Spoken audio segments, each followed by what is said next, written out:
Hey guys, welcome to episode 7 of Maniacs, and this episode is entitled, Who is Tim Anderson?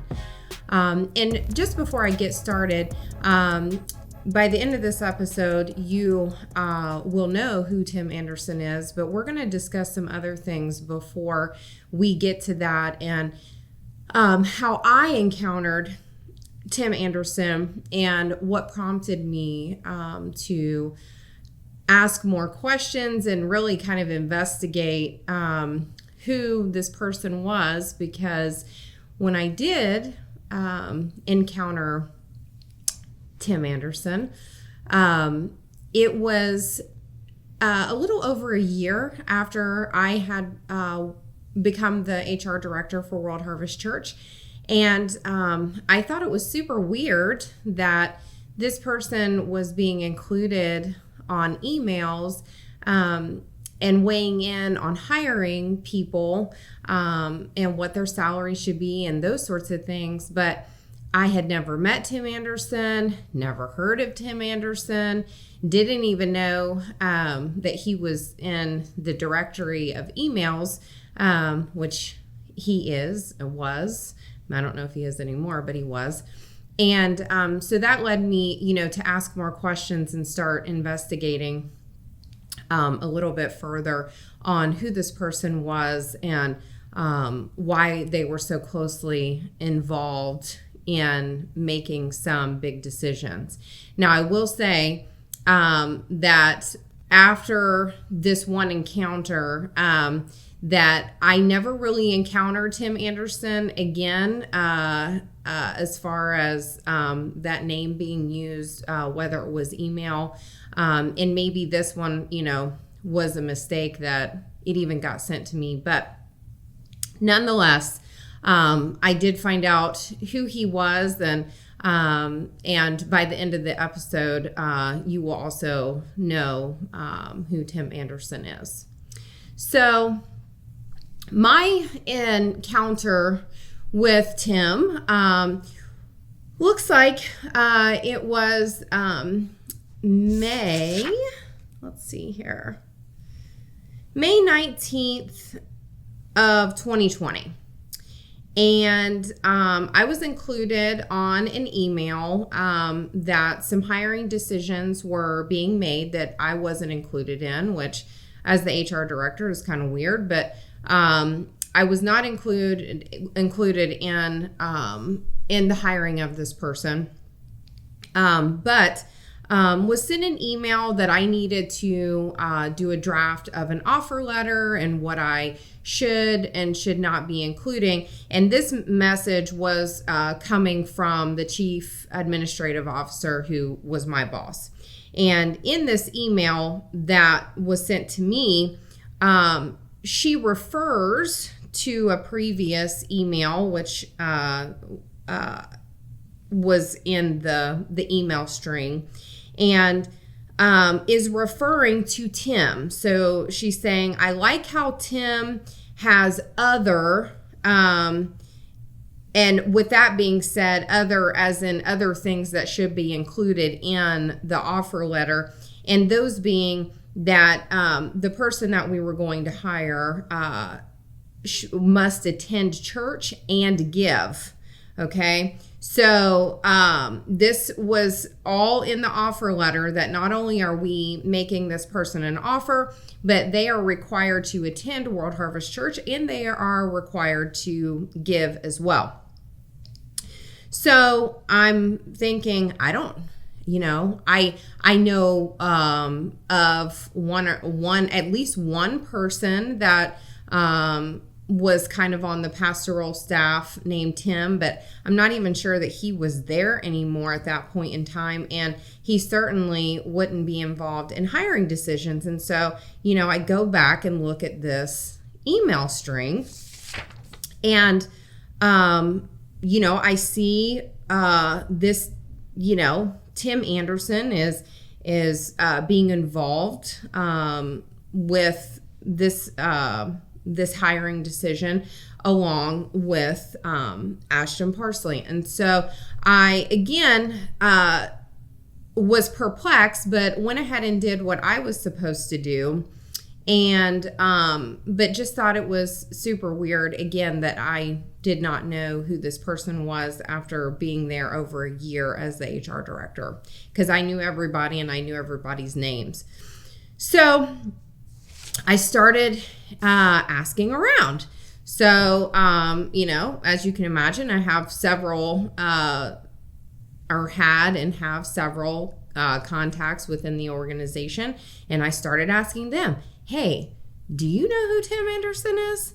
And they're like, nope, I have never heard of them. And I'm like, well, why would they be included on hiring this person that was in a pretty significant role?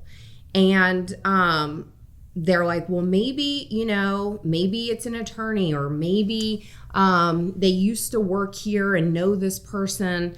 It's all speculation, basically. So I start, asking a couple other people, have you ever heard of this person? Have you met this person? And nobody could give, any information. And so again, I continued to go on with my day-to-day duties and doing my job and taking care of what I needed to take care of, but still in the back of my mind, I'm like, who is this person? So I'm Googling, Tim Anderson World Harvest Church, looking in directories, like where has this person been involved and why are they involved in such big decisions? And I don't have any clue who they are.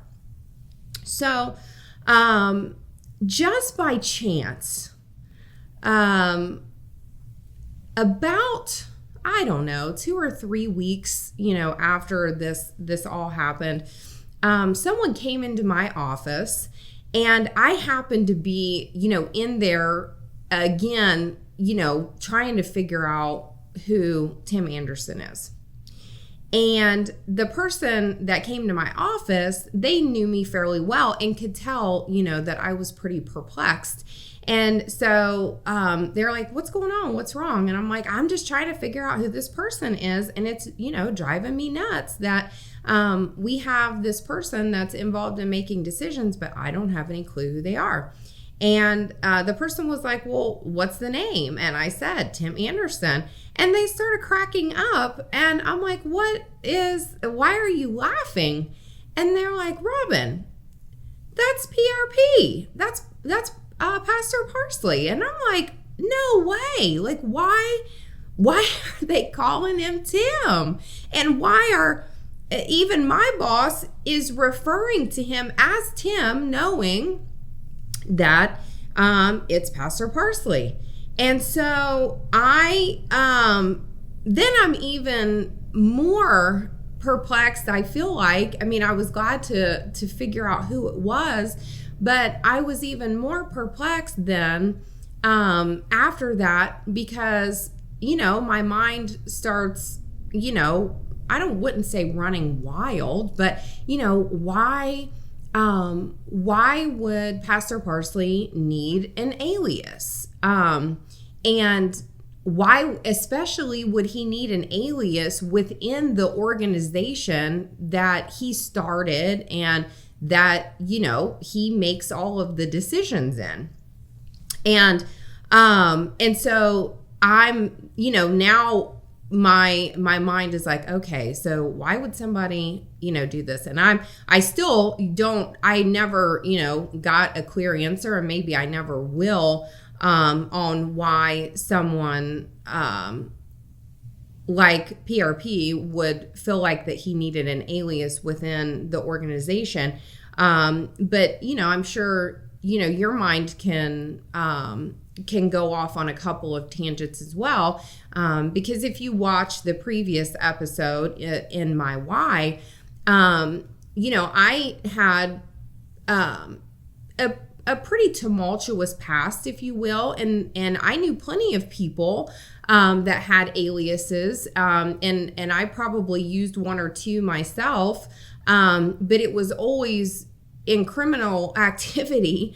And so I have never to this day, unless it's been, like an author or somebody, but not anyone that I personally met, have ever met anyone that feel like they need an alias, except for if they, didn't want to be attached to something.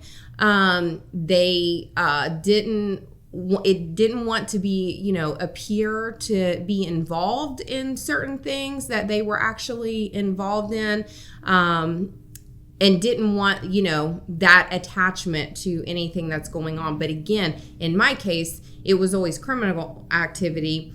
And certainly this isn't criminal, but again, it makes you wonder and makes you ask questions as to why someone, especially in that position, would feel the need to use an alias. And so I wanted to do this episode because I feel like there are several people that either currently work there or have worked there in the past that know, especially if they worked closely to the executive team or closely to the Parsleys, that this alias is something that is used. I don't know how frequent or infrequent.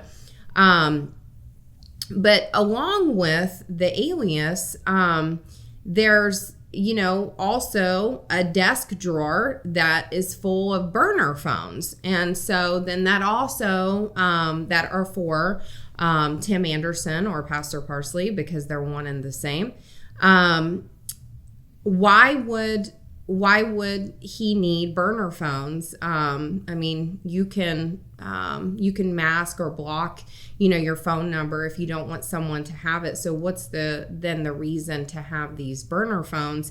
And so this always bothered me to the extent that I'm dedicating, an entire episode to it. But again, speculation is all that I have, and probably you have as well, unless you have more information than I do, as to why a pastor specifically, not just a person, but a pastor specifically, would not only feel the need to utilize burner phones, but also use aliases, especially within the organization, where we all know, who Pastor Parsley is, and we may not have direct access to him at all times, which I don't think a lot of people do.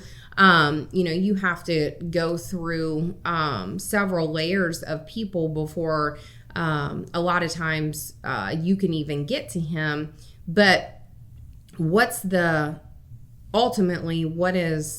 is the reason behind that? What are the motives behind that? And again, it's all questions that we can speculate on, because I never really got any clear answers.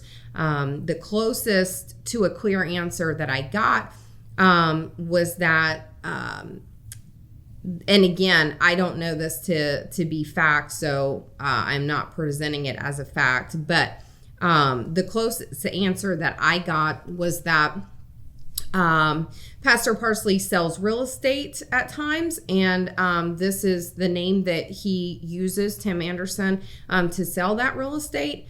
And again, I don't know that's true, but all I know is that when I encountered this person in May of 2020, it was an inter-office email string, and my boss is also referring to him as Tim, knowing full well that that is Pastor Parsley. So, let's talk about this even a little bit further. In the why, so again, in my past, there were plenty of people that I knew that used aliases, but it was never in business. It was always, not wanting to be attached to certain activities, or someone being able to look at something that's in writing and not automatically be, bells and whistles and red flags that a high profile person is attached to certain things. And again, I don't know if that's the case or not, but I know that the interaction for me was very strange, to the point that I didn't even want to ask, my boss, who is this Tim Anderson? Why are they, being involved in making these hiring decisions, and why have I never met this person or heard of this person before?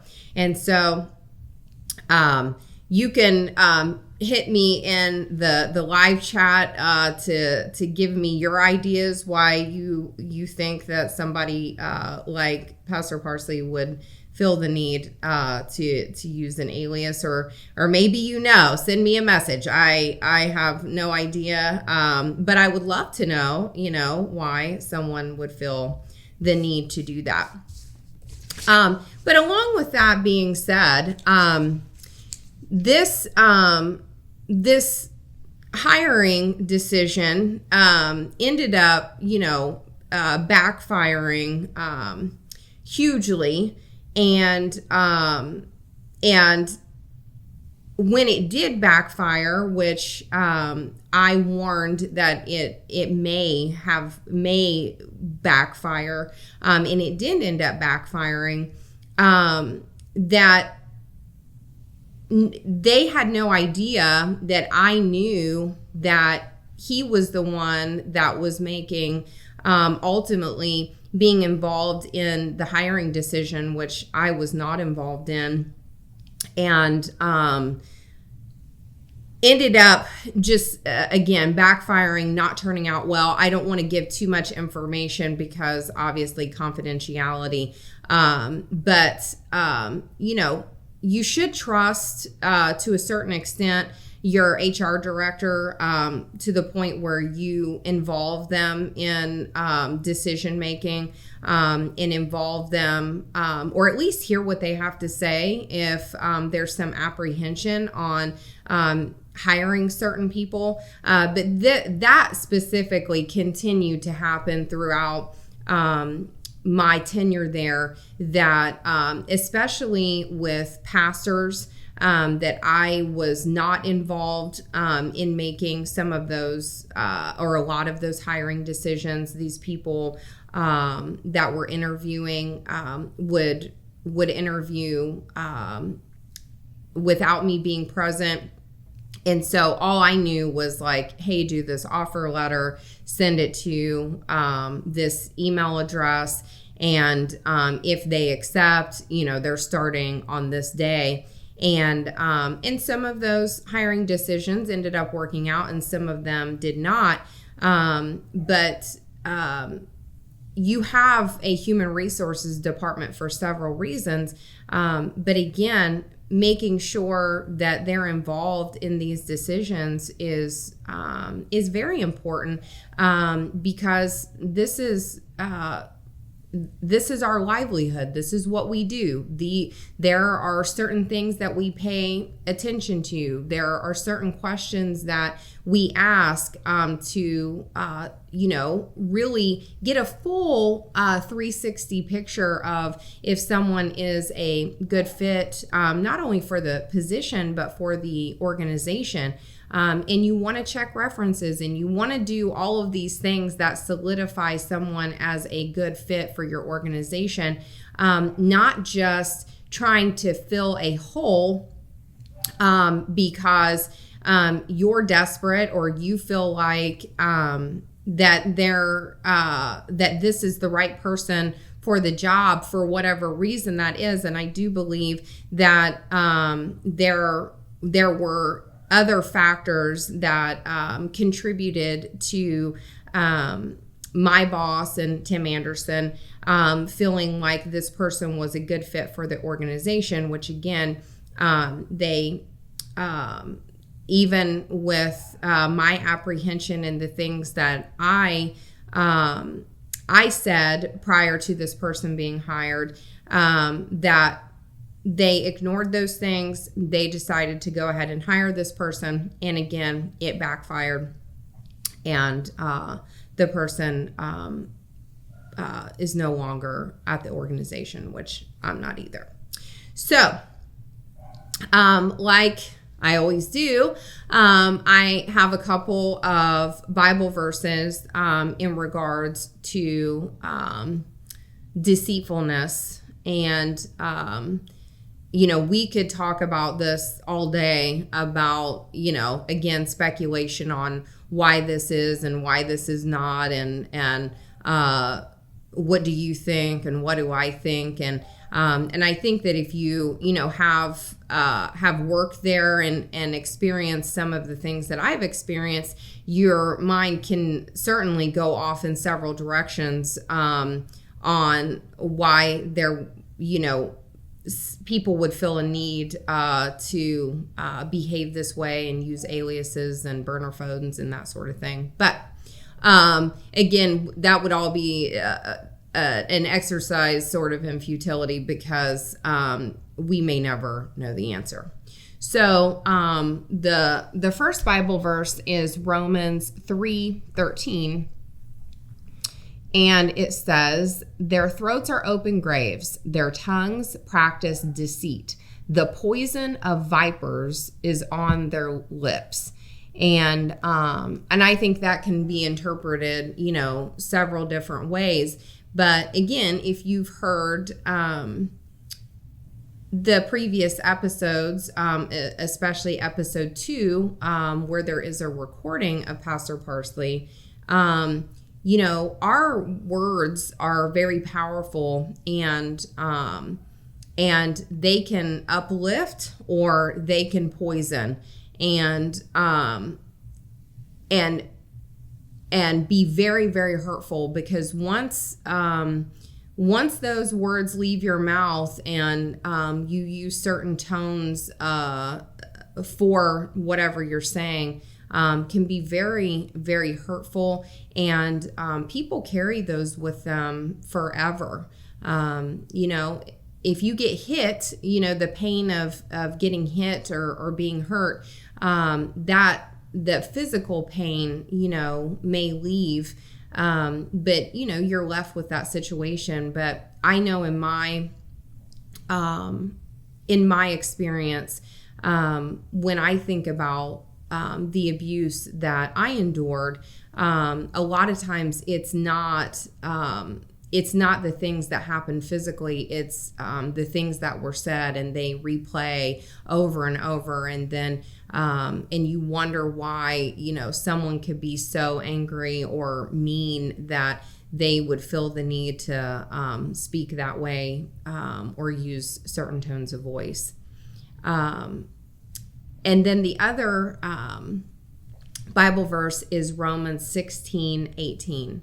For such people are not serving our Lord Christ, but their own appetites. By smooth talk and flattery, they deceive the minds of naive people. And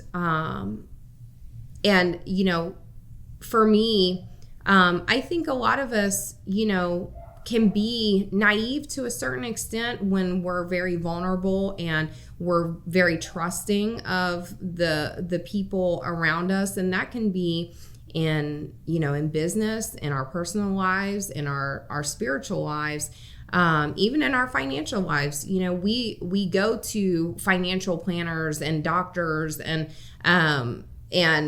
CEOs because these people, hopefully have proven themselves, and pastors for that matter, have proven themselves or should have proven themselves to be able to get the education that requires them to be in their position. They have the experience that is required to be in that position. And they may have a lot of the things that we aspire to have or we strive to have. And so, we're more open with them than either we should be, or that more open than maybe we are with other people, because there is sort of a blind trust there for these people that are in these positions. And then if and when you're hurt by these people, or even if you disagree, it's sometimes very intimidating to even disagree with the people that you're trusting in these positions. But then if you're chastised for it, then you certainly are not only apprehensive with them, but likely apprehensive going forward with anyone else in those positions.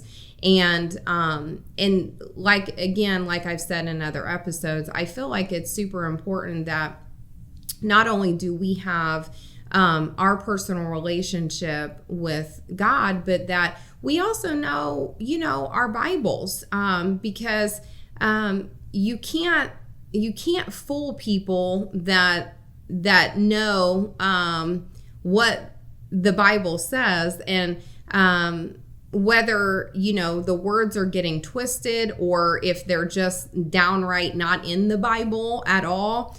Or are being misquoted, because I think all of those things certainly happen.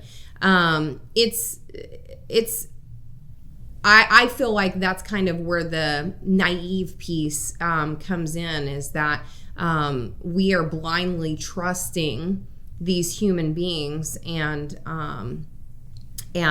we really should only put those expectations on God. And again, that doesn't mean that these people are, out to hurt you and those sorts of things. But it also means that, have your own mind, and make sure that you're doing your due diligence in not just expecting someone to feed you and give you information, and not double checking what's being said or doing your own research and your own investigation.